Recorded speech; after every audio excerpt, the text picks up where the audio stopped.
नमस्कार, स्वागत है आपका हमारे चैनल पर। मैं हूं आपके साथ शिप्रा सैनी। मोदी सरकार ने कृषि कानूनों को रद्द कर दिया है, लेकिन ये आंदोलनजीवी और तमाम ये एजेंडाधारी पार्टियां अभी भी आंदोलन को जारी किस तरीके से रखा जाए, इसको लेकर तमाम अलग अलग पैंतरे अपना रही है। अब नई मांग सरकार के सामने रखी गई है कि दरअसल जो मृतक किसान हैं, करीब 700 किसानों की जो लिस्ट है वो सामने रखी जा रही है, उन्हें दरअसल मुआवजा दिया जाए। ये नई मांग सरकार के सामने रखी गई है और इसको लेकर न सिर्फ ये आंदोलनजीवी सरकार पर दबाव बना रहे हैं, बल्कि अब तमाम सियासी पार्टियां, तमाम विपक्षी पार्टियां भी इसमें हाथ पांव सेक रही हैं। कांग्रेस पार्टी की ओर से बाकायदा प्रेस कॉन्फ्रेंस की गई है। राहुल गांधी ने ये प्रेस कॉन्फ्रेंस की। उन्होंने कहा कि किसान आंदोलन के दौरान जो किसान मारे गए थे, उनके परिजनों को वित्तीय सहायता प्रदान करने का प्रस्ताव सरकार आखिर क्यों नहीं ला रही है, क्यों उन्हें मुआवजा नहीं दिया जा रहा है।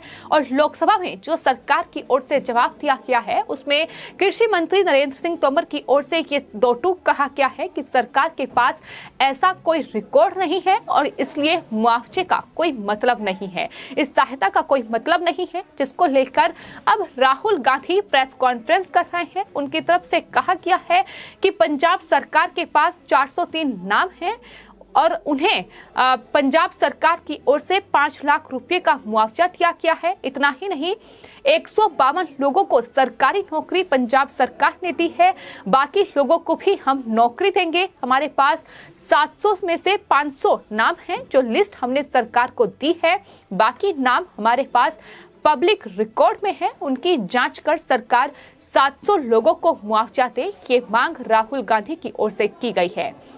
जाहिर तौर पर पंजाब में कांग्रेस पार्टी की सरकार है और वहां से राहुल गांधी ये नाम गिना रहे हैं। उनकी तरफ से कहा गया है कि कोरोना में कितने लोग मरे और किसान कितने मरे, सरकार के पास कोई रिकॉर्ड नहीं है। इसका कारण ये है कि आप इन लोगों को मुआवजा देना नहीं चाहते हैं।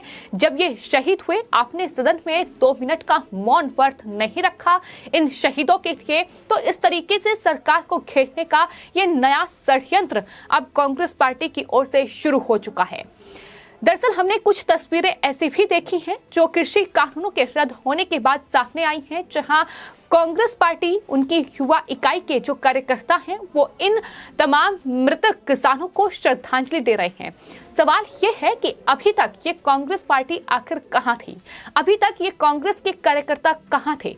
1 साल से ये पूरा आंदोलन चल रहा है, तो ऐसे में अगर 700 किसानों की मौत भी हुई है, तो उन किसानों की मौत जब हुई तब उन्हें आखिर श्रद्धांजलि क्यों नहीं दी गई, तब उनके लिए क्यों मौन व्रत कांग्रेस पार्टी ने नहीं रखा, तब आखिर संसद में क्यों मांग नहीं की गई कि उन्हें मुआवजा दिया जाए। तो आखिर ये सब कुछ अभी क्यों हो रहा है, क्योंकि अब जो सबसे बड़ा मुद्दा था कृषि कानूनों को निरस्त करने का, उन्हें रद्द करने का, जो मांग ये विपक्षी पार्टी और ये तमाम आंदोलनजीवी कर रहे थे, उस पर सरकार फैसला ले चुकी है। इस पूरे आंदोलन जिसकी आड़ में चल रहा था, यानी कृषि कानून, उन्हें रद्द किया जा चुका है। तो ऐसे में अब इस आंदोलन को जारी रखने का कोई मतलब नहीं है। अब ये आंदोलन इस तरीके से ये आंदोलनजीवी और ये एजेंडाधारी पार्टियां नहीं जारी रख सकती हैं और यही वजह है कि अब तमाम अलग अलग हथकंडे अपनाए जा रहे हैं, अलग अलग साजिश और षड्यंत्र रचे जा रहे हैं। कांग्रेस पार्टी जो इस आंदोलन को लगातार फंडिंग कर रही थी, अब वो आंदोलनजीवियों की इस मांग को लेकर सरकार को घेरने की कोशिश कर रही हैं। राहुल गांधी कह रहे हैं कि सदन में वो इस लिस्ट को रखेंगे और सरकार पर दबाव बनाएंगे कि इन्हें मुआवजा दिया जाए। लेकिन यहाँ सवाल ये भी राहुल गांधी से जरूर पूछा जाना चाहिए कि महाराष्ट्र में कई हजार किसानों की जान जा चुकी है, कई हजार किसान आत्महत्या कर चुके हैं, तो क्या कांग्रेस पार्टी जो वहां सत्ता में है, क्या महाराष्ट्र में कांग्रेस के पास इन मौतों का आंकड़ा है? ये सवाल भी अब राहुल गांधी से लगातार पूछा जा रहा है। तो आपको बता दें, अब अलग अलग मांगों को लेकर सरकार पर दबाव बनाया जा रहा है।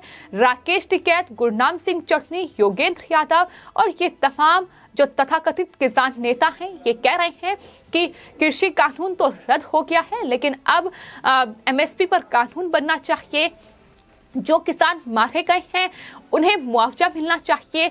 और सवाल यहाँ ये भी है कि आखिर ये 700 किसान आखिर कहां से आए हैं, कौन से ये किसान हैं, क्योंकि एक साल के इस पूरे आंदोलन में कुछ जरूर खबरें सामने आई कि कुछ जब हिंसा हुई तब चोटिल किसान हुए, जरूर ये खबरें सामने आई।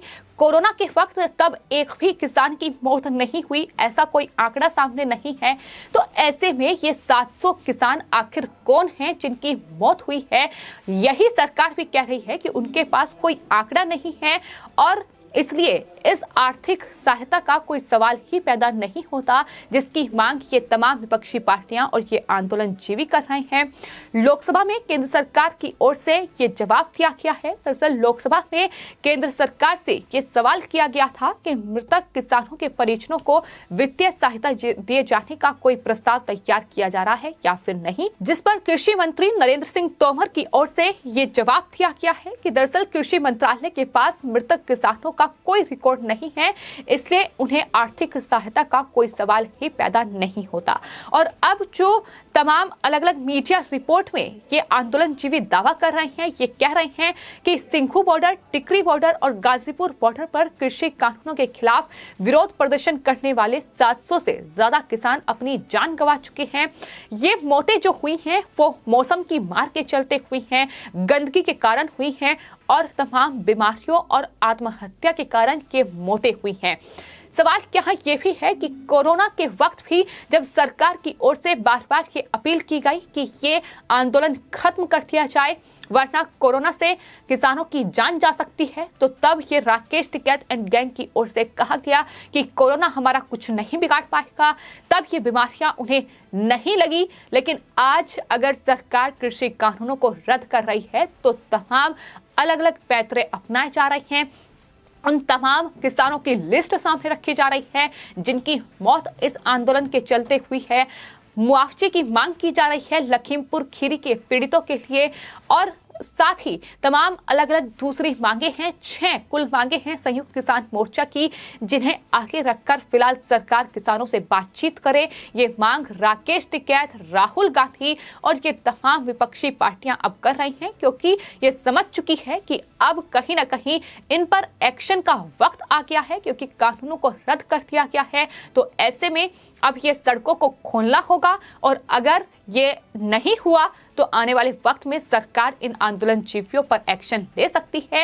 लेकिन तस्वीर कहीं ना कहीं आंदोलन की बदल रही है। अब सिंघू बॉर्डर खाली हो रहा है, तमाम जो वहां लोग बैठे हुए थे वो अब अपने घर को वापस लौट रहे हैं, क्योंकि खबर ये भी सामने आई है कि इस पूरे आंदोलन को लेकर अब संयुक्त किसान मोर्चा में फूट भी पड़ चुकी है, क्योंकि कुछ किसान संगठन ऐसे हैं जो ये कह रहे हैं कि जो सरकार से उन्हें मांग की थी वो मान ली गई है, यानी कृषि कानूनों को रद्द कर दिया गया है। तो ऐसे में अब ये सही होगा कि वो अपने घर को वापस लौट जाएं। लेकिन राकेश टिकैत, गुरनाम सिंह चढ़नी, योगेंद्र यादव, ये हमने देखा है कि किस तरीके से बीजेपी विरोध में उतरे हुए हैं और ये बीजेपी विरोध इन्हें विपक्ष के लिए काम करने पर मजबूर कर रहा है। और यही वजह है कि 2022 में उत्तर प्रदेश में विधानसभा चुनाव होने हैं। तो ऐसे में अगर आंदोलन खत्म हो जाएगा तो ये अपनी सियासी रोटियां किस तरीके से सेक पाएंगे, ये इनके पास कहीं ना कहीं सबसे बड़ा सवाल इनके सामने बना हुआ है।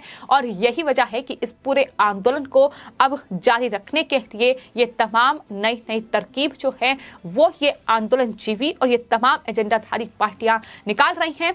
कांग्रेस पार्टी के लिए वैसे ही राजनीति का फिलहाल कोई मतलब नहीं है, क्योंकि कांग्रेस पार्टी किस तरीके से तमाम राज्यों में धराशायी हो चुकी है, वोट बैंक बिल्कुल खत्म हो चुका है। तो ऐसे में कांग्रेस पार्टी जो किसानों को बरगलाने के साथ साथ किसानों को बहकाने और फुसलाने का काम कर रही थी, वो सोच रही थी कि किसानों को बहकाकर वो पश्चिमी उत्तर प्रदेश या फिर उत्तर प्रदेश में कुछ सीटें हासिल कर पाएगी। लेकिन उस पर भी कहीं ना कहीं प्रधानमंत्री नरेंद्र मोदी के इस बड़े ऐलान ने प्रहार कर दिया है और कांग्रेस पार्टी अब इस तरीके से पूरी तरीके से कहीं ना कहीं कमजोर हो गई है। और यही वजह है कि राहुल गांधी को प्रेस कॉन्फ्रेंस करने पर मजबूर होना पड़ रहा है। आखिर ये राहुल गांधी आंकड़ा कहां से लाए हैं, कौन से ये किसान हैं, ये आने वाले वक्त में सरकार इस पर भी जरूर जवाब देगी जब विपक्ष की ओर से लोकसभा में सरकार के सामने ये लिस्ट रखी जाएगी। लेकिन फिलहाल राहुल गांधी जो ये कह रहे हैं कि 403 नाम पंजाब से हैं और 5 लाख रुपए का मुआवजा उन्होंने दिया है, तो पंजाब में कांग्रेस की सरकार है। ये वही सरकार है जिन्होंने इन तमाम आंदोलनजीवियों को बॉर्डर्स पर बैठने पर मजबूर किया।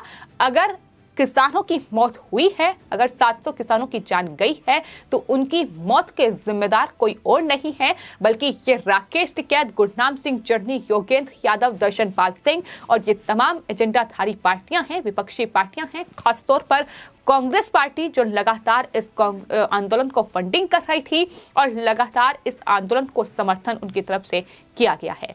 फिलहाल आपकी इस पूरे मामले पर क्या राय है, हमें कमेंट बॉक्स में जरूर लिखें और चैनल को सब्सक्राइब करें। धन्यवाद।